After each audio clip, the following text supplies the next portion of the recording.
In this video, we're going to be looking at writing equations. The directions say to determine a polynomial function of lowest degree with real coefficients and having the given zeros. And in the first problem we're going to look at, my zeros are -1, 2, and 3. I know my function is going to be some constant a times x plus 1, x minus 2, and x minus 3. Now when I start to multiply this out, I can pick any two of these binomials. It doesn't matter. I'm just going to pick the first two and multiply using FOIL. First, outer, inner, last. And then I'm going to combine my like terms.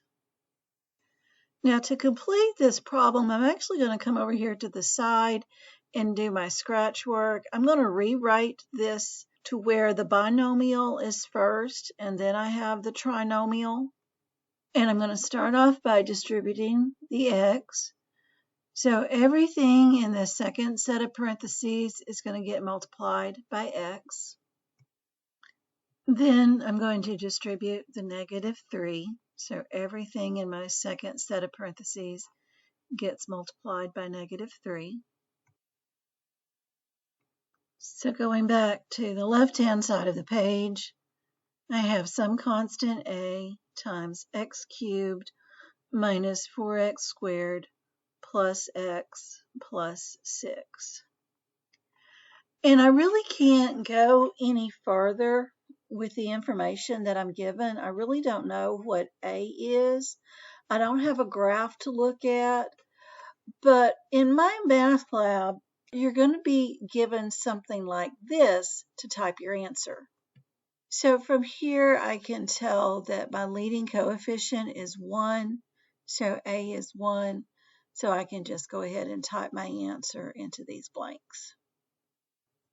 Here my zeros are 3, 5i, and -5i. And again, I'm going to be told that either my leading coefficient is 1, or that I know when I get ready to type in my answer, I'm given a template to show me that my leading coefficient is 1. So my function is going to be x minus 3 times x minus 5i times x plus 5i. Now, it really doesn't matter which two binomials you start with to multiply together, but it's going to be easier if you start with the two conjugates. And we're going to FOIL. First, outer and inner are going to cancel. And then last two, multiply 5i times -5i. Put that in your calculator to multiply it out. You get positive 25. And then we're going to multiply these together. You get x cubed plus 25x when I distribute the x.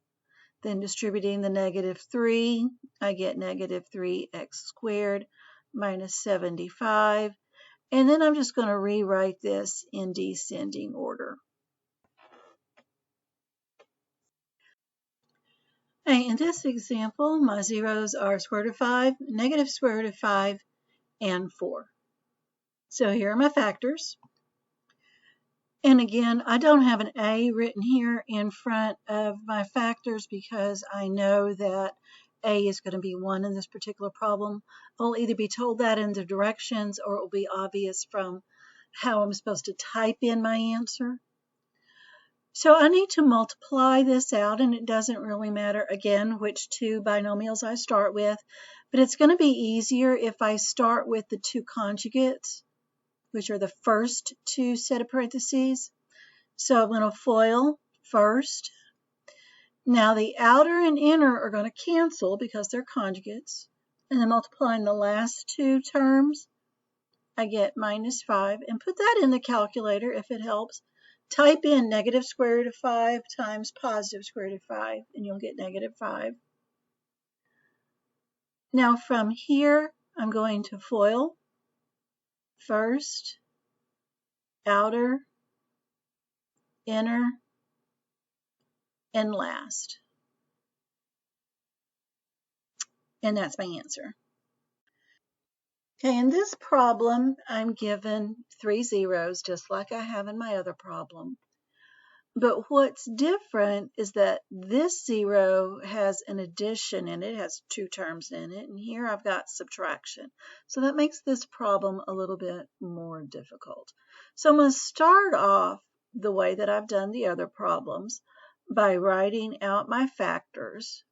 Now, I will tell you this, that I'm not going to have an A that I'm going to have to worry about in this problem, so I'm just going to leave it off when I write this out. I can tell from my work in my math lab when I get ready to type in my answer, my leading coefficient is going to be 1.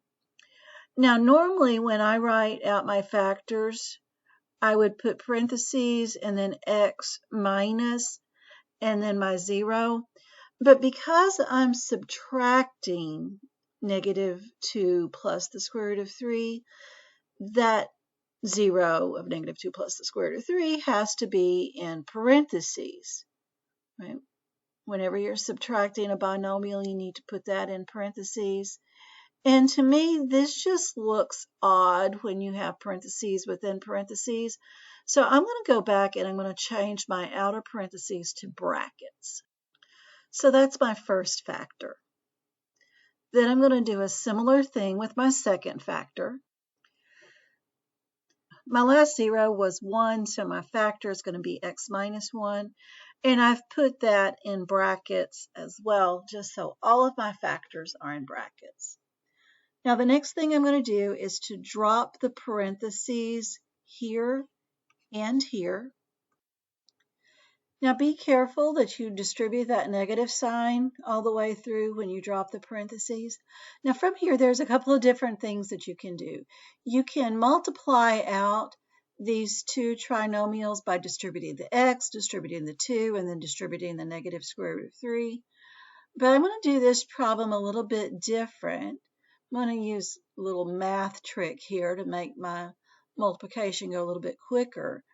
I'm going to group this x plus 2 together here and here. So what I want you to see is that I've got the same thing in both parentheses there. And here I've got square root of 3 and square root of 3. So I've got these two terms being subtracted and then the same two terms being added. So I have conjugates. And when I multiply out conjugates using FOIL, first, outer, inner, last, the outer and inner terms cancel. So it's going to make things go a little bit quicker when I multiply. So again, multiplying my first two terms, I've got x plus 2 times x plus 2. That's x plus 2 squared. The outer and inner are going to cancel. And then when I multiply the last two terms, I have minus 3. Now I'm going to multiply out the x plus 2 squared. That's x plus 2 times x plus 2. So now I need to multiply x minus 1 times this trinomial. So I'm going to do that over here on the side. I'm going to multiply x times all three of those terms. So I get x cubed plus 4x squared plus x. Then I'm going to multiply -1 times all three of those terms. And I get negative x squared minus 4x minus 1. Combine my like terms. So there is my answer. Now you do have one other problem on your homework that looks like this, where you have 2 zeros. It's very similar to the problem that we just did with 3 zeros. So if you can do the problem with 3 zeros, then you'll be able to do that problem that only has 2 zeros. Again, this is a problem that's going to be on your homework, but not on your test. So don't stress with trying to learn how to do it without your notes. Use your notes to help you with your homework, or I will gladly help you with doing this problem as well. But again, don't stress about learning how to do it for your test.